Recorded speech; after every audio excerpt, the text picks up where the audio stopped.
Hi folks, welcome back to the channel. Thank you very much for joining me once again. You are always most welcome. So today, one of those kits I think was a little bit delayed because of its timing. We all know that unfortunately ICM, and we've just been talking recently about the 4th anniversary of the tragic invasion that they've suffered in Ukraine. But of course ICM personally were hit by a missile strike back in August, and it set back some of their plans, significantly, but they managed to focus and keep their key, focus in terms of releasing the most important kit, which for them of course was the Hamden, very wisely. And I think this one is one of the ones that they'd hoped to get out for Christmas, and sadly it didn't make it, so it's come out a bit later, beyond their control. And I think that fully respect and agree with their choices they made there in terms of we all wanted to see the Hamden. So bear in mind this is one I probably should have been showing you in December, but for reasons that they couldn't control, it's arrived a bit later. So let's just imagine, just wind your thoughts back 3 months. Christmas is coming, yeah? So we've got a festive dinner on the front line. The US Army and their catering crews are going to serve a festive dinner. Let's have a look at this. So it's a real shame, isn't it, we didn't have this for Christmas. This would have been one of the, one of those funny ones that we like. It's got a sort of a slightly comical air to it, but also a very serious theme. And we've got here some really good artworks again. We've got the chef with a great big Christmas turkey, it looks like. Kit number, they call it DS, a diorama set because you've got multiple elements. DS3532. Now we have seen this kit in its various other forms, but I think we'll have a quick look at it. Just a quick one. It says, it's always difficult with these because ICM are geniuses at sort of combining some of their better kits, their recent ones, and they create these diorama sets. But it does become a little bit of a dilemma for me because I don't want to spend time, or expecting you to spend time watching, going through something that we've seen previously. But it's always worth having a look at the sort of set, and the way that they brilliantly, they did the same, didn't they, with the, they brilliantly combined these items, and they did the same with the mobile chapel, didn't they? The British Army mobile chapel, and the preacher, and giving the service before battle, prayers before battle. Anyway, it says on the side, I forgot to mention it's 35th scale, of course. 4 US Army cooks based from World War II, with 3 infantrymen, a driver, and a kitchen truck based on the G7117 vehicle. Now was that Studebaker? I can't remember, or the General Motors. Come back to that in a second. Highly detailed figures with accurate uniforms, clothing and elements. Has the M-1937 stoves, can be assembled with the doors open or closed. Yeah, we remember this from last year, of course. Includes the kitchen utensils, knives, pot, baking or frying pan, canisters and thermoses. Recreates an authentic scene of the US Army life during World War II. I mean, think of the Battle of the Bulge, Bastogne. This is something that, they were really struggling to get this, weren't they? And it would have been like a dream for them to rock up and serve a Christmas turkey for the guys in the trenches there. And it's got basically 551 parts for the truck. That's a lot, actually, isn't it? Gee. Okay, that's more than I expected. The stoves and the kitchen equipment, 60 parts. 35 parts for the figures, and I missed something. Yes, that's it. Right, okay, and then on the side, here we go. This tells you exactly what you're getting. Yeah, so this is the bit I didn't quite grasp. What you are getting extra that I haven't seen before is you're getting the US Army troops as well as the kitchen staff. So you get everything that's in that artwork. This is a cracking set, this. What's this retail for? About £45–50, I think. A lot of modelling here. So you got your trucks, you got your US infantry. So it's the 4 US infantries, and you got your 4 catering staff as well. Without further ado, let's have a quick nosy. Now, as I've said, I probably won't go through everything in complete detail. I think we'll focus on the figures really, because that's what's the sort of things, especially in the case of the infantry, that I haven't seen before. So if I can find my knife, he says, and I think I've got to move it somewhere else. I might have to Is that, yeah, that definitely needs the knife. So I might have to improvise here in a second. You're going to have to bear with me just 2 seconds while I go. It's because I've been working on the mosquito gun and left it somewhere else. I wanted it all out of the way. So hold on a second. I'll just grab that. And we'll get reviewing, he says. Where's it going? It's hiding underneath. There it is. Got a little tray with all the items I'm currently using, and this is one of them, of course. So, quite looking forward to this. I felt a bit sorry for ICM when I saw this was coming, because you realise what the story was immediately. I'm sure they'd like to get it out for Christmas, but it just couldn't be done. That one's a bit loose. We've got some loose tape again.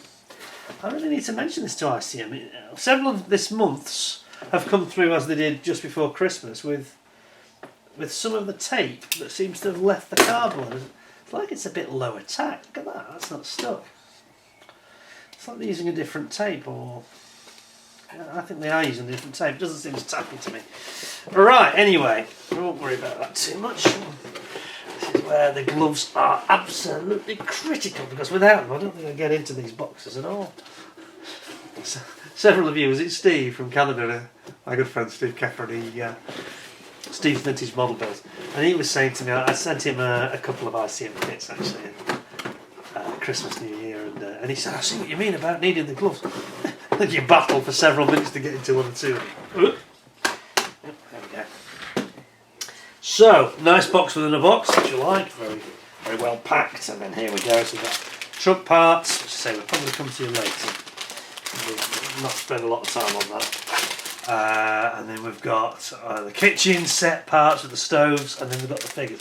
And it's the figures we really want to see, because they are the thing that's a little bit different in this set that we haven't really spent time looking at before. So with that in mind, I'll put them to one side.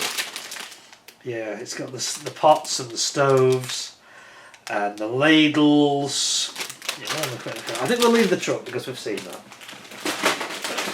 Let's have a good look at this thing. So try and imagine it's Christmas, you know, look, heading for Christmas, it's Battle of the Boers, it's snowing, and these guys are going to cook you a nice dinner. So it says here, hot and hearty meals on the front line played a much more significant role for soldiers than for ordinary civilians in peacetime. Regular meals during wartime not only addressed the issues of maintaining combat readiness, but also had considerable moral importance, keeping people's spirits. During World War II, the US Army decided to use the M1937 field ovens, which ran on liquid fuel for cooking. These ovens allowed soldiers to fry, roast, stew, or even bake pies. Something that weren't fat, isn't it? Like me, I like a pie. Similar, does it? Pardon me? It shows, does it? Oh, okay. Okay. Moving on. Similar ovens could also be installed in the beds of army trucks converted into field kitchens. These were often called kitchen trucks.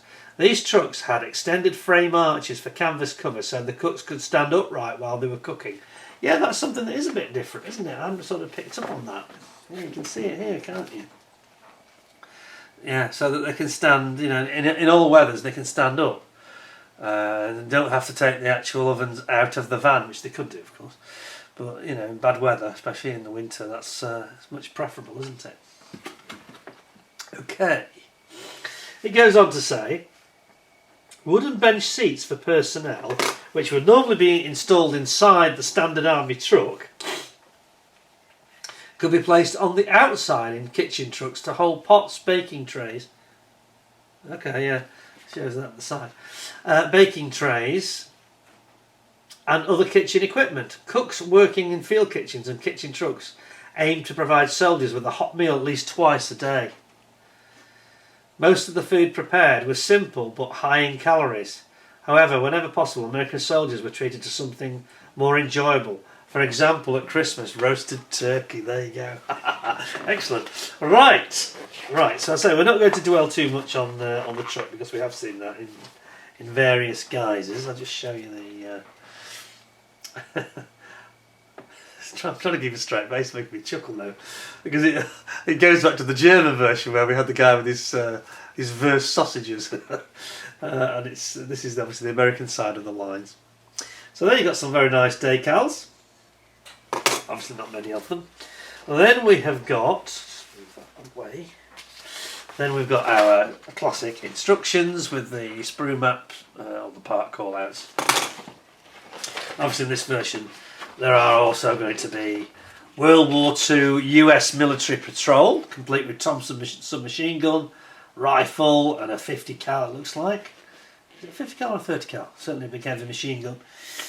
And a Garand rifle.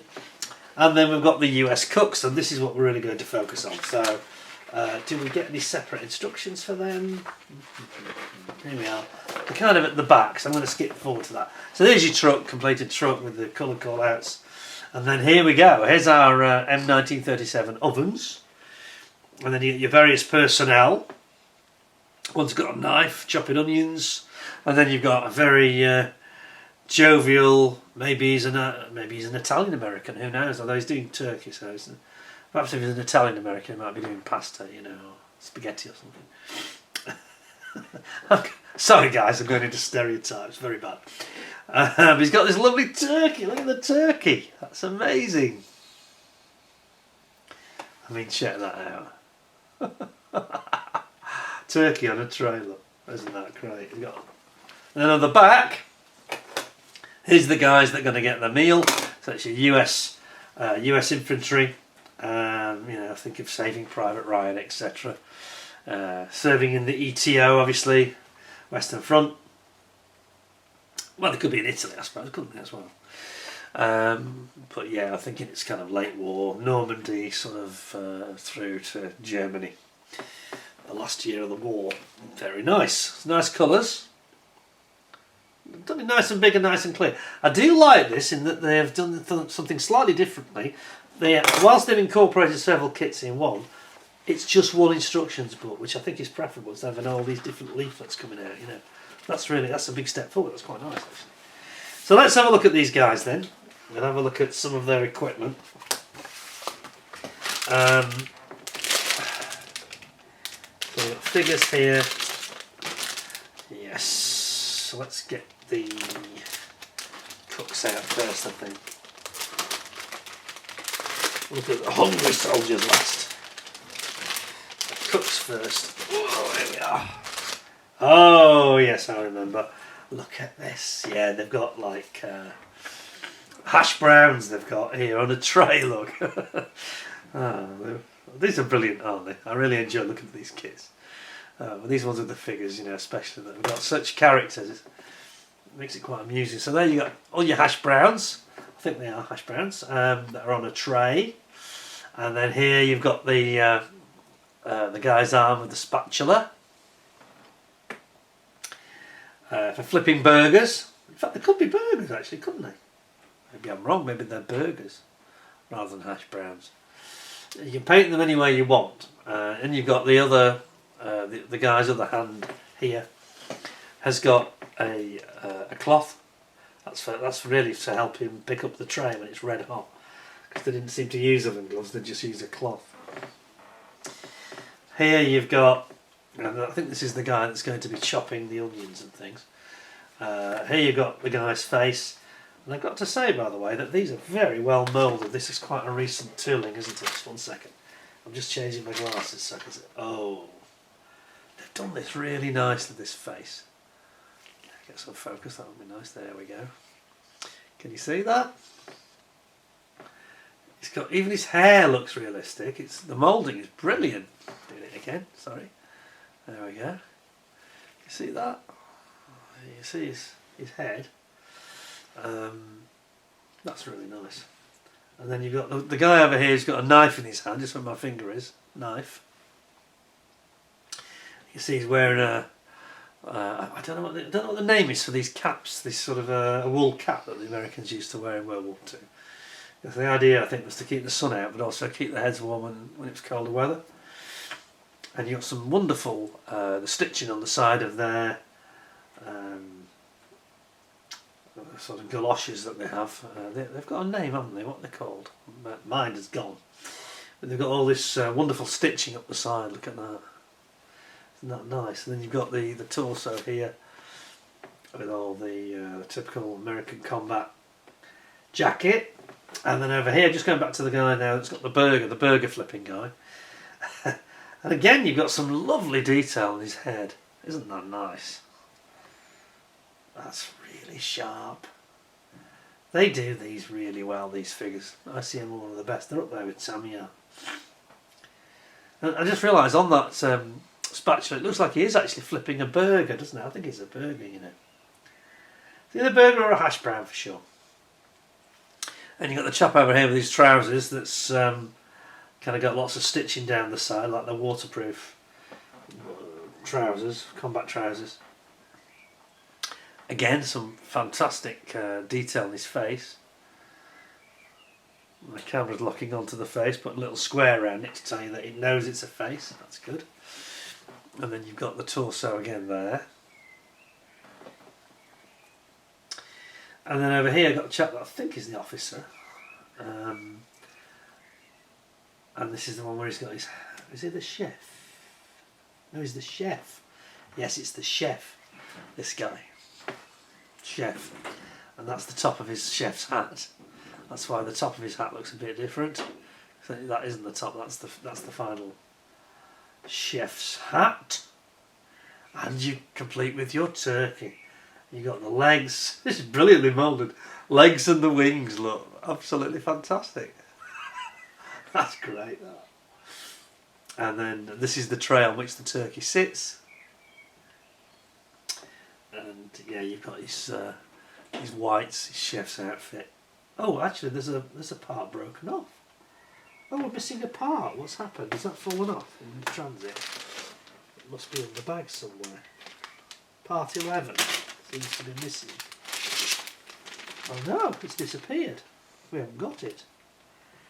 Ah, that's unfortunate. That's very unusual. Can you see that? It seems to be missing. I wonder if that's not been spotted at ICM when they put it in the bag. No sign of it at all. Ah, I'll mention it to them. Not a biggie, but we'll perhaps get that replaced or something. But yeah, I think it's his other arm, isn't it? Which is a bit of a problem. So it's actually his left arm that seems to be missing. And we need that so he can hold his tray. And then over here you've got the guy that pumps up the, applies the pump to the stove. I think that's to keep it pressurised, isn't it? And you've got his arm. Is 11? Let's just check what 11 is, this missing piece. It's very unusual for an ICM kit to have a part missing, I've got to say. Let's just check it. What is it? It's got to be his arm, surely. Yeah, it is. It's his left arm that's missing, not the right arm. Left arm missing. Oh, it's not in the bag. That's the shame of it. I thought it would just be in the bag, but it ain't. Nothing. Oh well, we'll ask ICM to sort that out. They're brilliant at, you know. It's not an emergency, so they don't have to do anything urgent about it. Right, I'm going to swap back to my other glasses. Well, I have to say that those cooks are brilliant. Just a shame about the guy that's got his arm missing. Pop that back in there. I'll zoom you back. So he's armless. Yeah, he's a one-armed man. He's obviously been wounded in action. That's a shame, that, isn't it? It's very rare. I've never seen an ICM, a decent-sized part like that on the sprue. First time ever, actually. Little tiny ones sometimes pop off, but not one like that. Anyway, let's move on to the infantry.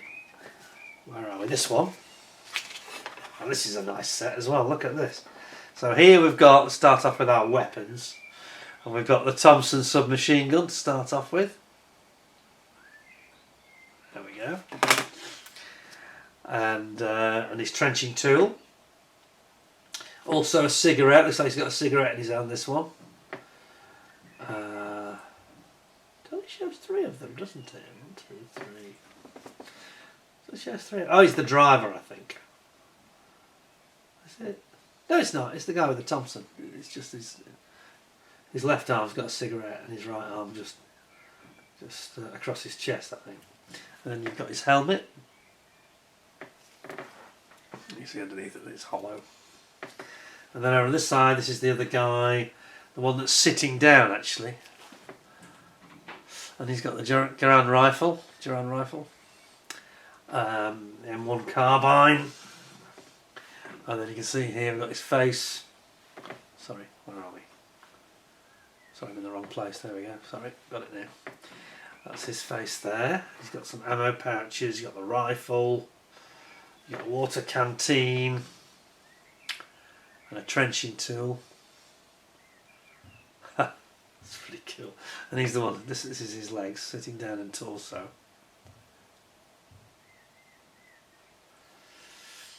And then over here, must be the officer. He's got a pouch, a pistol pouch.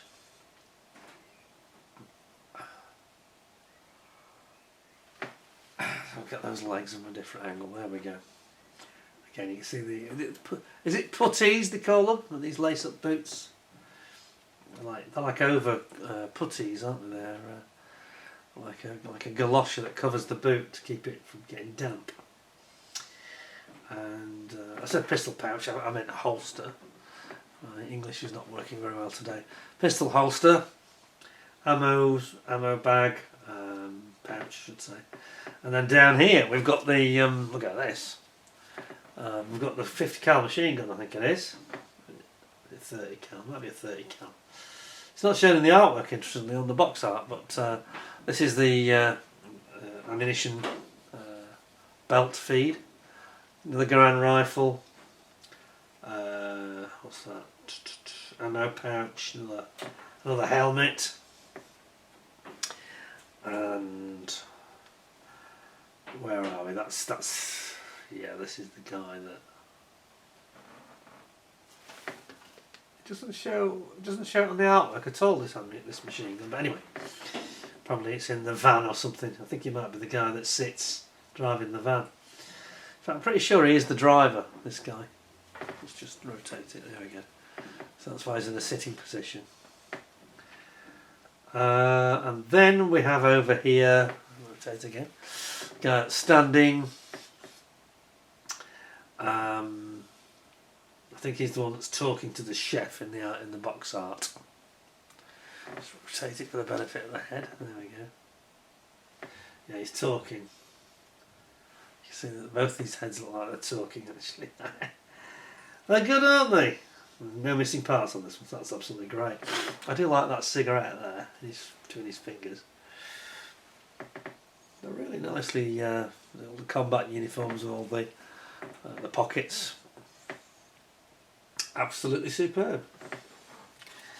Yes, I really like that. Very nice indeed. Super. It would be 10 out of 10 if there wasn't a part missing. One of the poor chef has lost his arms. His armless. No left arm. Anyway, I'll mention that to ICM. Just ask him to send me just a single sprue to replace that. But just the part. That was screwed up. I'm not sure if we're going to look at the stoves because we haven't actually seen them before. It's got the interesting pots and things, hasn't it? I will just go back to the instructions actually, just to so these are roll hoops that basically form the the hoops for the tarpaulin over the top of the truck bed, flatbed. And then there's actually 3 sprues that are all the same, so this is replicated quite a bit. The one that's come off the sprue I'm about to. And we've got, there's actually a, where is it? I was going to say it's like a petrol can type of thing, but it's actually a water carrying can. Yeah, there it is, where the fingers are. So it's actually it's basically a petrol can, but it's one of the ones that they were modified. Well, not modified, but they were designated for water use, for cooking. So that's why you've got that, and then over here you've got the handles. See it? It's just like a jerry can, basically. Basically, it's a jerry can. And then over here, look at that. You've got the ladle spoon. See that? Yeah, isn't that good? Brilliant. You've got a knife here. That's cool, isn't it? So you've got ladle, you've got knife. What else have we got? And then these units here are the ovens themselves. Oh right, sorry, that's the like the kitchen cupboard that they actually effectively have, and they need a preparation on the top like a flat board. Sorry, this is the ovens over here. Here's your ovens, and then you've got these carriers for water or pots. It's a pot, isn't it? Cooking pot. You've got, this is like a bucket for water or milk, and then you've got the lids here, the cooking pot lids. Absolutely fantastic, that. What a nice set, and you've got a truck too, so you can make that's a complete, genuine diorama set, isn't it? All you need is a bit of a snowy landscape. Yeah, and I think that really works as a sort of Ardennes diorama, do you know what I mean? That's a lovely set, it really is. And no parts missing that I can see on that one. Just pop those away. So yeah, I say, you have to just cast your mind back and think of it as being Christmas, and it would have made, it's a shame, it would have made a lovely Christmas gift for a modeller, wouldn't it? A very, very festive themed product indeed. As I say, it's a shame that it's a shame that I didn't drop it, did I? No, I'm pretty sure that it just wasn't present, that chef's arm was missing, left arm. But we'll ask him about that. And then there we go, a really, really nice set again. Predictably, perhaps. Predictably, no great surprise, you know. Superb. And it's one of these sets that they do make you have a little chuckle, a little smile, because the attention to detail is so good. And it's something slightly a little bit different, and will make a perfect sort of model to build and present to everybody in the family at Christmas with the turkey. All it needs is some Christmas crackers. Perhaps you could scratch build some, you know. I'm going to give that 10 out of 10 because I think it's really nice, and it's got no shortcomings. I don't have a little bit of one part missing, but I'm sure that'll be very, very much the exception to the rule, because they very rarely have had parts missing from them before. So 10 out of 10. Well done, ICM. Thank you for supplying the kit. Well up to their usual standard of attention to detail. Just remembering that we've got this tape, I can tape it temporarily. Brilliant. A wonderful, wonderful, truly, you know, enjoyable model to review, and I say, something that's got a bit of character about it with those figures. You've just got to brush up on your figure painting skills, haven't you, with these? That's the only downside. Not a downside, but it's, you know, something that we all need to do better. I was talking to a couple of modellers. Modeller, in fact, and I didn't get his name, but he's from, if he's watching, he'll know who he is. From the Chester Model Club, it's not too far from me. And I was looking at some of his figure painting. It was absolutely exceptionally good, you know. Oof. And there were, I think there were 16th scale figures that he had. 16th, yeah, 16th, I think. They were really nice, really very lifelike. And I said, how do you get on? What do you paint them? And he said, to my surprise, he said, I just use Humbrol enamels from back in the day, you know. And I said, really? He said, yeah, it paints really nicely for figures. He said, but I've kept thinning it, and I can't get a couple of colours he used a lot of. He couldn't get it anymore, and he was running out of options. So he said, I'm going to have to start looking at other products. And I must admit, a lot of mine have been painted in the past with Tamiya acrylics, which are not really suitable. They're not for figure, you know, for faces and skin. It's not the tones; it's the clumpiness. I mentioned this when I was doing some work on the Mosquito. Metallics hand painted or skin tones hand painted. That's where Tamiya are not at their strong point. And a lot of you, I mean, ICM have got their own. And I'm pretty confident that I must have a go with those on some of these figures. I'll do that one day in the near future. I'll have a go at some figures, maybe do it on that set or something similar. We'll have a go at them, but we'll use just the ICM paints and see how we get on, because everybody tells me that they do brush paint very, very well. And I think it's well beyond the time I should have had a go with them. So we'll do that. In the meantime, thank you very much for watching. Hope you'll give us a like. Please give us a like, give us a thumbs up. Give me a 10 out of 10. Don't forget to subscribe. YouTube's been doing some weird and wonderful stuff again, and we've had problems with chat recently. And when I say we, I don't mean just this channel, I mean YouTube generally. It had one night a couple of weeks ago where it shut the chat down. It just stopped. All chat just ceased working. Didn't disappear, it stayed on, but you couldn't log new comments. It you tap it away and it just didn't appear in the chat. It's just strange. And lots of us experienced that. I did, my wife did, some of my friends did. And then we found out afterwards that other channels on the same night had the same problem. So it's just one of those things. Let's hope there's no more of that. But we need all the support we can get. Don't forget to subscribe to my other channel, Peter Goes Rogue.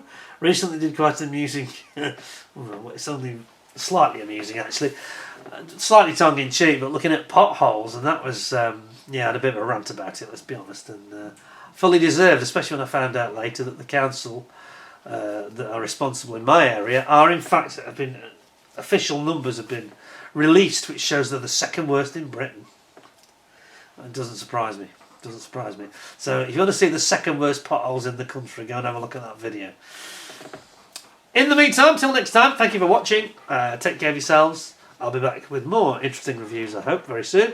Till then, stay well, stay safe. Thanks for watching. Take care. And bye for now.